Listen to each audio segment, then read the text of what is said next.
அல்லாஹ் படைப்பிலேயே சிறந்த படைப்பாக மனிதனை படைத்தான். சிந்தித்து செயல்படும் சிந்தனையாளனாகவே படைக்கப்பட்டவன் இந்த மனிதன். ஆனால் மனிதர்களில் சிலர் தன்னை படைத்த இறைவன் யார் என்பதை கூட அறியாமல் தட்டு தடுமாறுகின்றனர். ஒரு சாரார் கல்லை கடவுள் என்கின்றனர், இன்னொரு சாராரோ இறந்தவரையும் இறைவன் என்கின்றனர். இந்த மனிதனின் சிந்தனை திறன் என்னவாயிற்று? செயலற்று போய்விட்டதா அல்லது சிந்திக்க மறுக்கிறதா? மனிதனின் மடமைத்தனத்தை பாரீர்.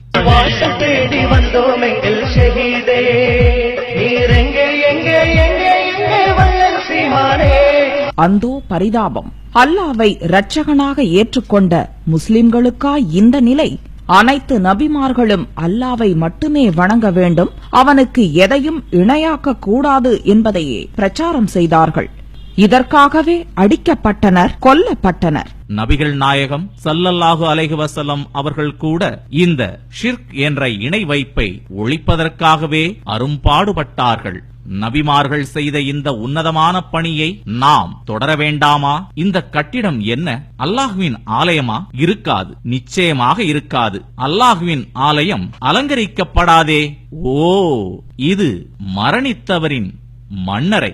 மண்ணறை என்றால் மண்ணாகத்தானே இருக்க வேண்டும். என்ன ஆச்சரியம்! இதை அல்லாஹ் அனுமதித்துள்ளானா அல்லது அல்லாஹ்வின் தூதர்தான் அனுமதித்துள்ளார்களா? உயரமாக இருக்கும் எந்த கபரையும் தரைமட்டமாக்காமல் விட்டுவிடாது என்று நபிகள் நாயகம் ஸல்லல்லாஹு அலைஹி வஸல்லம் சொல்லி இருக்க, இறந்தவருக்கு இவ்வளவு பெரிய கட்டிடமா?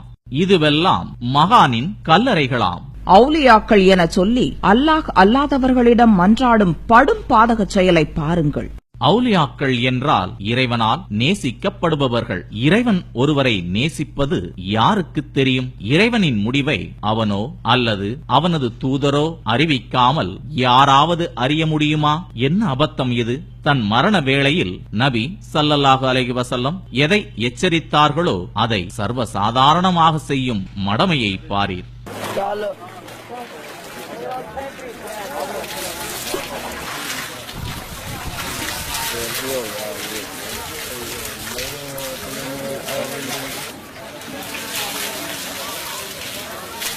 இவர்களுக்கும் இதுகளுக்கும் என்ன வித்தியாசம்?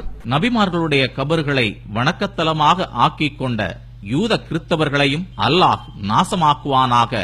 உயரமாக இருக்கும் எந்த கபரையும் தரைமட்டமாக்காமல் விட்டுவிடாதே என்று நபி ஸல்லல்லாஹு அலைஹி வஸல்லம் எச்சரித்திருக்கிறார்கள். நபிமார்களின் கபர்களை கூட தர்காக்களாக மாற்றக்கூடாது என்பதுதான் மார்க்கம். இன்னும் திருக்குர்ஆனை புரட்டி பார்த்தால் தனக்கு இணை கற்பிக்கப்படுவதை அல்லாஹ் மன்னிக்க மாட்டான். அதற்கு கீழ்நிலையில் உள்ள பாவத்தை தான் நாடியோருக்கு மன்னிப்பான். அல்லாஹ்விற்கு இணை கற்பிப்பவர் மிகப்பெரிய பாவத்தையே கற்பனை செய்தார். அத்தியாயம் 4 வசனம் 48. இதே நிலையில் மக்கள் மரணித்தால் என்னவாகும்? அந்தோ பரிதாபம்! அல்லாஹ் பாதுகாக்க வேண்டும். அல்லாஹ்விற்கு இணை வைத்துவிட்டு இவர்கள் செய்யும் இந்த நன்மைகளுக்கு பலன் கிடைக்குமா? அல்லாஹ் கூறுவதை கேளுங்கள். நீர் இணை கற்பித்தால் உமது நல்லறம் அழிந்துவிடும். நீர் நஷ்டமடைந்தவரா